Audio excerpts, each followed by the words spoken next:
like that once again is on. And just like that, once again, it's on What's Up World. It's your boy Vic XL, and this is the Ridin Durty Show. One time for my Facebook fam, everybody on the Facebook Live, on the check-in. Y'all the real Ridin Durty fam, man. Hey, we got a lot to discuss, a lot to get into today. It's been a while since I've been on this microphone, but we're going to grind this thing out. What's up, Charlotte? What's up, Mike? What's up, my man, Dwayne Terry, a.k.a. One Purpose Mind, on the check-in. Hey, man, let's get this thing going. I got a very, very exciting guest. I'm feeling like I'm back in the driver's seat. It's been a while. We're going to start this thing off as we always do by letting y'all know this very, very show that you're listening to or watching live via Facebook or checking out on YouTube is brought to you by the good people over at drjuicecleanse.com. That's right. The good people over at Dr. Juice Cleanse. Dr. Juice Cleanse is an all-natural juice which helps cleanse your body. And if you know like I know, your body is like a car. Now imagine having your car and never changing the oil. What the car would run like. Well, that's how your body is. You need to cleanse your body. You need to juice. You need to put some good things in your body to combat all the fried foods and the reefer or whatever you put. I'm just joking about reefer. But all the things that you put in your body, you should. At some point in time, you need something to balance that thing out. So Dr. Juice Cleanse is that perfect balance. It helps slow down the aging process. That's right. When you're 30, looking 50 because you've been smoking cigarettes, drinking half your life, Dr. Juice Cleanse can help with that. It helps with stress relief. And I know because I tend to get stressed sometimes and blow things out of proportion. And I just get me a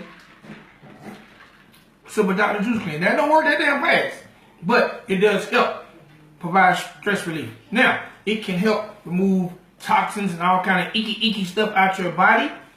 It can help provide pH balance. You know what? I'm not even gonna give you no more it cans. It can do all kind of good things for your body, but don't listen to me. I need you to run over to drjuicecleanse.com.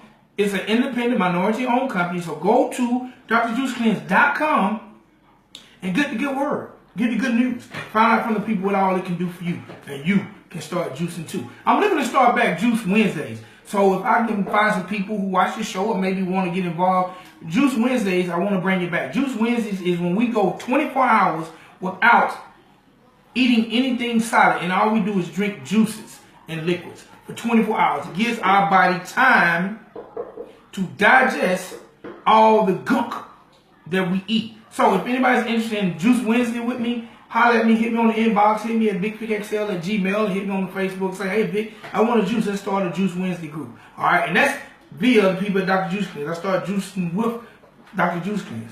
Alright, now, celebrity birthdays, really quick. Let me run down the list of celebrity birthdays. The list is really short, so it won't take me no time to let y'all know. First and foremost, I want to say happy birthday to NBA great, and I probably wouldn't call him a great if he wasn't a former Laker, but I want to say happy birthday to my man, Ron Artest, a.k.a. Meta World Peace. That's right, Ron Artest, Meta World Peace, turns the ripe age of 38 years old, man. It don't seem like he's that old, but he's 38 years old today, so if you know Meta World Peace, you know, show him some love. Hey, go download his album. You know, Ron was a rapper at one time. Download his album. He might appreciate that. That would be a great birthday gift from my man, Ron Artest. Also, I would like to say happy birthday to someone I had no idea that she was this old, but happy birthday to the Royal, and I'm going to call her Royal because she's definitely been doing her thing for so long, but happy birthday to Miss Whoopi Goldberg. Whoopi Goldberg turns the ripe age of 62 years old today. Can you believe that Whoopi Goldberg is 62? I thought Whoopi was in her 50s. She's done well for herself and kept herself up because she does not look 62. So, hey, as a birthday gift to Whoopi Goldberg, hey, man, maybe y'all should catch an episode of The View, download one of her movies, check out one of her movies, watch Ghost. She did her thing in Ghost. Watch Ghost. Or, you know, I don't know, man. Just do something to celebrate Whoopi Goldberg, man, because she's been good to the people. She definitely held down The View for a long time. Also, man, I want to talk briefly about what's going on with my man Meek Mill. If y'all don't know, Meek Mill violated his probation and was sentenced to 2 to 4 years to serve in prison. Violated his probation and they sentenced my man 2 to 4 years for violating. Now, my man Shardrick says he don't feel sorry because all these entertainers tend to just don't know how to act.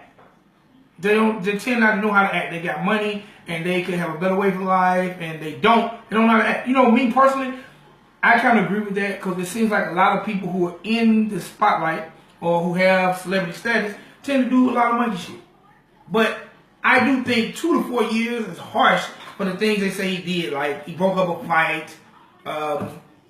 They say he peed dirty, but it was proven that he was on prescription medicine. He left the state to do a show. A lot of things happened that I feel like, you know, maybe he should have, maybe he followed the rules like he should have. He wouldn't have violated, but still I think they made an example. Because I heard the judge was upset because he wouldn't remake a song. And I can't remember what song it was, but he wouldn't remake a song. They say judge was upset or whatever. I don't know if that to be true, but hey man, hold your head, Meek Mill. 2 to 4 years in jail, you'll probably do 10 months and be right back home. So, and when you come back home, you'll be higher than ever. Also, back to my birthdays, I want to say happy birthday to my man, Greg D. Jones. I got to definitely shout him out because Greg D. Jones is the creator of the Ridin Durty website. So if you go to ridindurtyradio.com, and you can see the good work of my man, Greg D. Jones. And if you need a website, you definitely need to holler at Greg because Greg will put you in the game. So, that gives you an opportunity to that's a little shameless plug. If y'all to go check out ridindurtyradio.com, look at the work of my man Greg, and hey, a great birthday gift to my man Greg will be ordering a website, getting some website work done. You know, anything. You know, let's support, man. Independent businesses, we have to support each other. It's just that simple. Without us supporting each other, I don't know where we'd be, for real. Because I know it's been the support of the people for so many years that have kept me afloat. I promise you that. All right, no more talk from me. I'm going to get to my guest. So on the line right now, I have author, filmmaker, entrepreneur, Mr. Levan Blackwell. How you doing, sir? I'm all right, brother. How's everything going? Man, I'm doing good. I had a good prosperous day in the workforce. Now I get a chance to talk to a wonderful entrepreneur. Nothing makes me feel better than knowing I'm talking to brothers who are trying to create ways to enhance people's lives and move the culture. I appreciate that. So let's start this thing off by you telling the world that how did Mr. Levan Blackwell get his start in the writing business? So maybe about 5-6 years ago, I wrote my first book, unpublished book, Is He Gone? It was never my intention to be a writer. It was just, me joining the military, I would tell stories all the time. People would tell me, those stories, I should put them in book format. So that's how that started. And after I finished writing the book, I tried to get help with publishing and marketing and things like that. And after reaching out to several companies, they were trying to take more than 50% of the royalty, and I was doing all of the grunt work. So with that being said, I kind of did some research if I can go around, cut the business out. And once I found that out, I just decided to launch my own company, with publishing. But after writing that book, I kind of wanted to turn it into a film because ultimately, that's what I like to do. And that's how the company got started. All right, so let's go back a little bit. So basically, you was inspired basically while you were in the military. What was it like being in the military? Because first of all, happy Veterans Day. It just passed this weekend, but happy Veterans Day to you. Appreciate it. So I'm still in the military right now as we speak. So I'm juggling, I'm balancing 2 different careers. A lot of traveling, right? So a lot of traveling, different experiences and seeing different things. That also enhances my stories as I speak on different subjects and different topics. But it's a balance between my personal career and my professional career. All right, so what branch of military are you in? Navy. Are you in the Navy? So in your writing, how much in your writing or in your filmmaking will we see some of your military experiences and some of the things you've learned in the military? So the debut film, Is He Gone, which my partner, myself, and Don Q, we actually put a lot of resources behind that debut film because that's the film for the company. And that's a biography, so it touches on my life pretty much in a nutshell. And as far as the military aspect, you can see exactly what led me to get into the military, what drove me there, what my ambition was. So, and as far as the future stories, you're going to see a lot of those incorporated, a lot of those experiences incorporated into my stories. All right, so you're from Harlem, New York, and I've always heard that Harlem is the creators and the originators of swag. What was it like growing up in Harlem in the 80s and 90s? No doubt. But that was the crack era, the 80s and the 90s. Crack, and I was young, at that time, teenager. So I can, even in my household, I've experienced it outside of my household, friends, distant relatives, things like that. But through all of that, it was a lot of, even though that was happening, it was a lot of love. The love was genuine. So, as far as swag and things like that, a lot of that was created from home, right? But growing up there, it was an experience that you never forget. All right, how did you escape growing up in the midst of the crack era? Like, how did you escape and go to the military and not get caught up, either using or dealing? Like, how were you able to escape that epidemic? Because crack has torn up magnitudes of families. Yeah. Fortunately for me, there was always people around me, that I guess they can see what I had in me because I was just into sports and things like that growing up. So fortunately for me, the people that was actually doing that, they would say, don't go over there, go over here. You know what I mean? Basically saying, staying away from the negativity, go to the positive. But even with that being said, it's difficult because you can say that a million times, but when you see that, on a day-to-day basis, it's hard not to get swallowed up. But what actually wound up happening was I wound up moving to South Carolina after I graduated high school. When I graduated high school, went to South Carolina, I kind of seen a different part of the picture. And that's pretty much how I escaped that. I had to leave. If I would have stayed there, then I would have got swallowed up into that. All right. How has, number one, going to South Carolina and then joining the military, like what type of discipline did that provide for you, and how much did that help carve and shape? Because you got to be very disciplined to be able to juggle writing a book, turning it into a film, and still keeping up with your duties in the military. Yeah, so you have to set goals. So for me, of course, I have my professional goals, right? And the military, what they set aside for me, things that I have to do, right? And deadlines and things I have to meet. But even though I'm obligated to the military, I still have my own personal life, which means I have personal time. And with that personal time, I just have to make the best of it, which I do. I set goals and say, okay, because there's 24 hours in a day. I might be working 12 of those for the military, right? So I got another 12 that I can allot for my own personal company, things like that. So that's how I balance it. All right. You mentioned that when you 5 years ago, when you wrote the book, some of the issues or things that you didn't agree with for companies wanting to get that publishing. Is that what led you to form? Right. Is that what led you to form your company? And what's the name of your company for the people? Yes, that's what led me to form my company. The company is Black Cube Entertainment.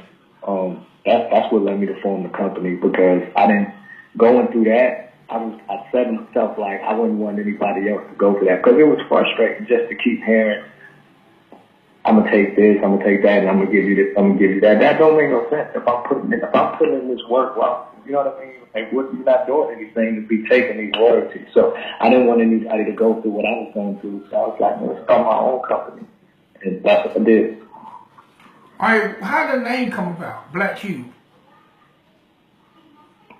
So my last name, Blackwell, and the co-founder of the company, Don Q, we wanted to incorporate both of our names into the company, so that's Black Q. That's where that came from. All right. And so the first endeavor the company ventured in was the publishing of your book? Correct. How well did your book do? So and to speak on that, my book, it did all right. It could have did much better. So when I put it was rushed, meaning that the marketing and publishing and things like that, I really didn't have a game on it when I went through with it. And the reason being was initially the book was supposed to come out under another book company. And while I was promoting it to other people, what I kept getting was, and when is it going to come out? When is it going to come out? And I kept telling them the date, but in the meantime, I was negotiating with these companies. So with that being said, what wound up happening was a lot of that anticipation died out. And even with me trying to get the resources for proofreading and things like that, it kind of hindered the product overall, the quality of it. So what I wound up doing was I wound up taking it off the shelf about halfway into its life. But then I wound up putting it back on the shelf. So it did all right, but it didn't do as well as I wanted it to do. So is it something you're going to be revisiting? Do you think you might rewrite or revise the book to coexist with the actual film? No, so I have I still have a lot of copies of the book myself. Like I said, I pulled it off the shelf. So what I'm not going to revise the book. What I'm going to do is just go ahead with the film, because I just have other projects that I want to work on and start working on those. So that's not something I want to revisit as far as the book. And a lot of people, and the majority of people that actually wrote the book, they were kind of active, even with it being kind of choppy. They were like, you need to go ahead and do, put out a part 2 and stuff like that. And I was like, nah, I'm not doing that. But I won't be revisiting writing that anymore. It'll just be the film, and the film is going to pretty much match the book in itself. It'll be a cleaner version. So. All right, I gotta ask, man, because you said you still got copies. How can I get a copy? I want a copy of the book. I need an autographed copy of that book for when that film comes out. I can go to the theater with my book in hand.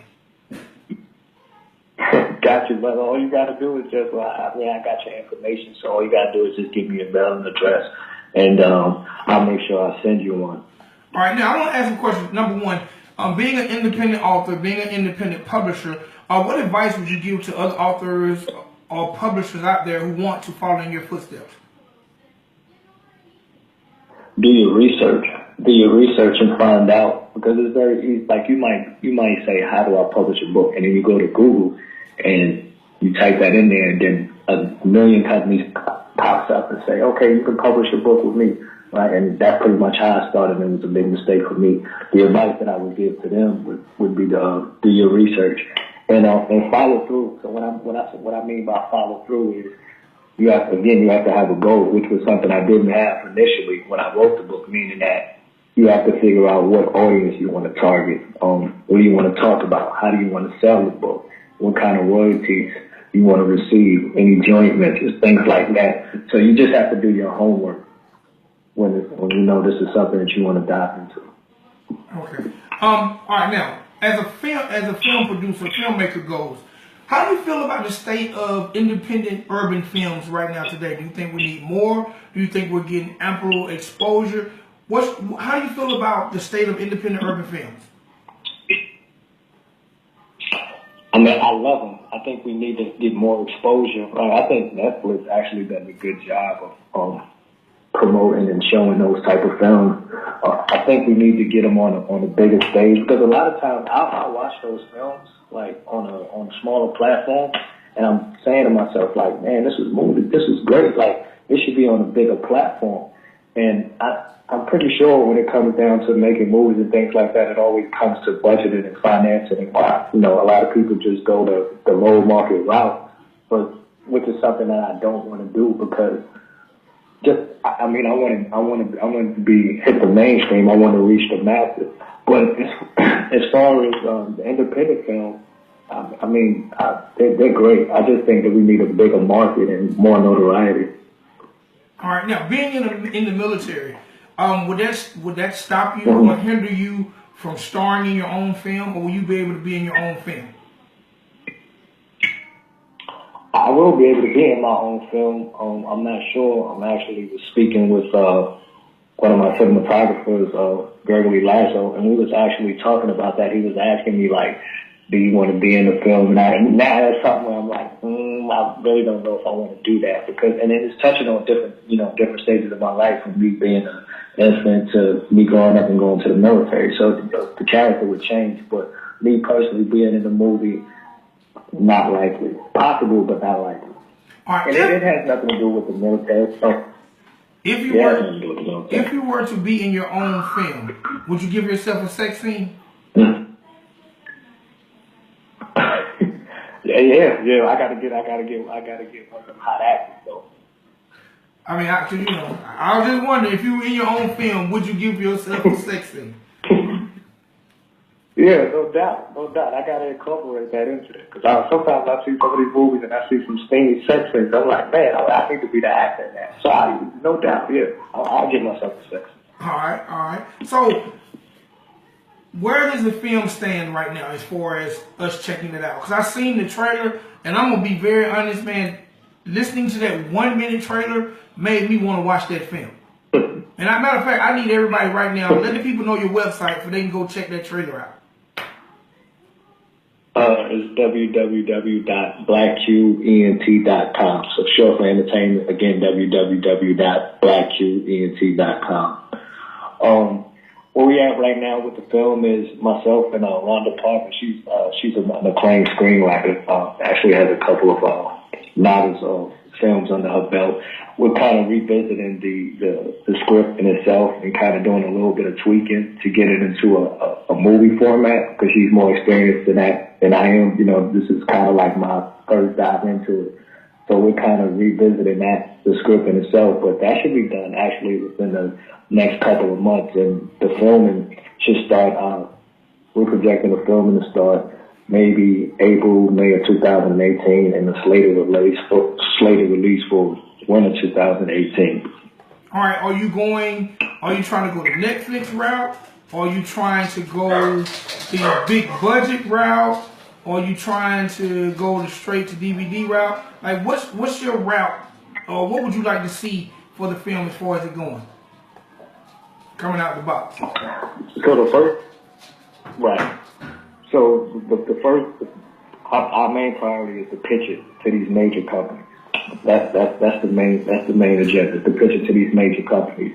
Once we pitch it to these major companies, get them to buy off on it. If they buy on it, cool. Because again, like I said, the target is to hit the mainstream.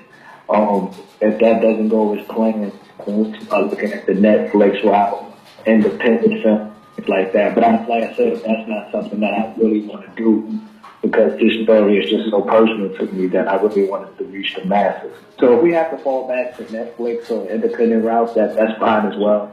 But we're not going to compromise the quality of the story. All right, that's cool. All right, Mr. Thank you, Mr. Blackman. Thank you for coming. Man, I'm about to call you LaVale. I don't know why. I'm trying to combine the L and the LE.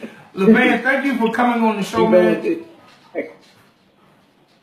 It's all good. That's all good. A lot of people mispronounce it. People pronounce it different ways. So I just Levan, whatever works for you. Just call me. It's all good.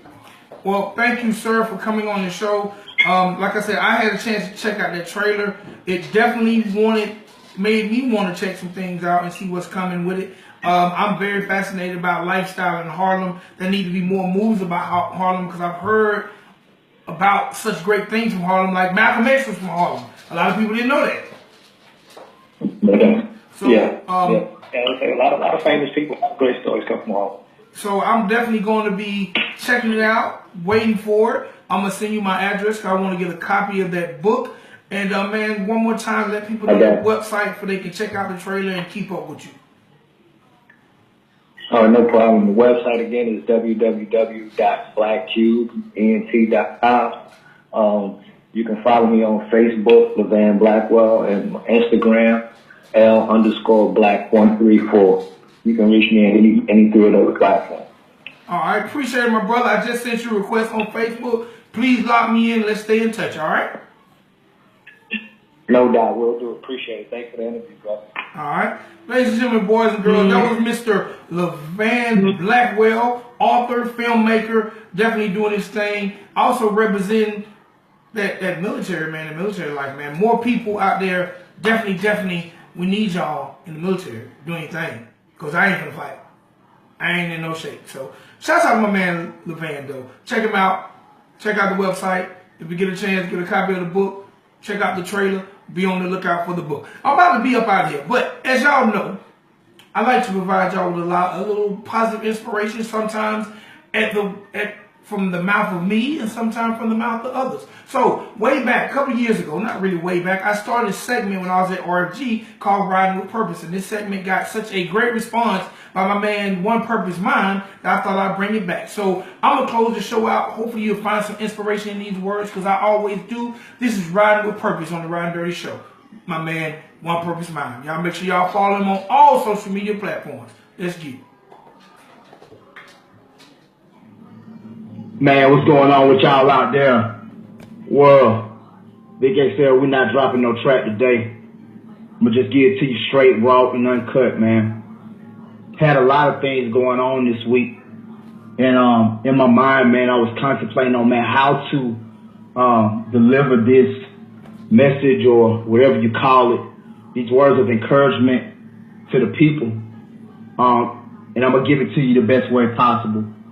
And all I want to say is, you can't fight everybody's fight. So many times in life, man, we try to be there for everybody. We try to help everybody. And I'm talking to you right now, wherever you're listening at. I want to tell you, you cannot help everybody. You can't fight everybody's fight. And in life, man, I think sometimes we try to force people to see what 90 seconds. The bottom line is this. People are only going to see what they want to see. You might mean them good. You've probably been in their shoes before, but you will wear yourself out trying to force people to see what you see for them.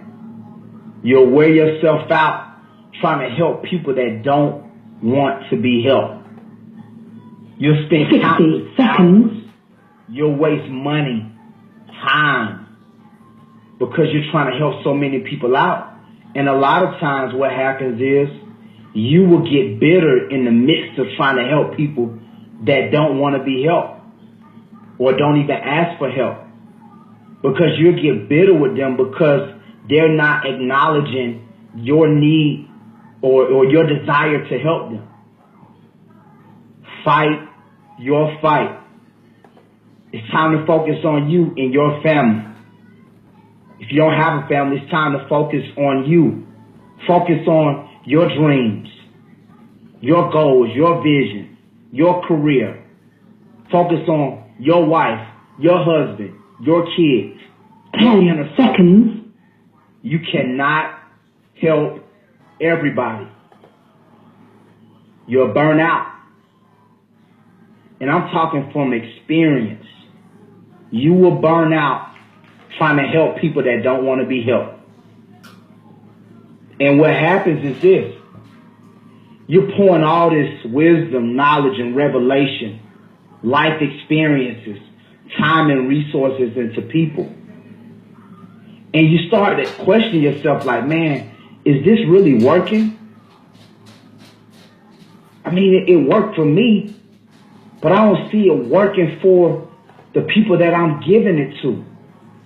It's not you. Brother, it's not you. Sister, it's not you. Wherever you are, it's not you. You don't have to cry no more. You don't have to hurt no more. You don't have to suffer and stay up late at night. You don't have to keep texting. You don't have to keep calling to see if these people get it. Focus on you. Fight your fight. That's it. Fight your fight. And that's it. That's all I want to say. Stop worrying about everybody else and focus your attention on you. Let your light, let your actions do the counseling. Let your actions do the motivation. Let that inspire people. Let how you live, how you treat your family, how you operate in your career, your passion for your gift, let that be a shining light. You've now tuned into another edition of Riding with Purpose on the Ridin Durty radio show. I know we ain't had a track this time, Vic XL, but we didn't need it, man. I wanted the people to hear the words that were coming out of my mouth and not just listening to the track. We out. My man, One Purpose, man, right here on the Ridin Durty show. Ride with a purpose. Hey, man, fight your fight. All these other people ain't worth fighting for sometimes. They just might not appreciate it. It's your boy, Vic XL. And until next time, I'm out.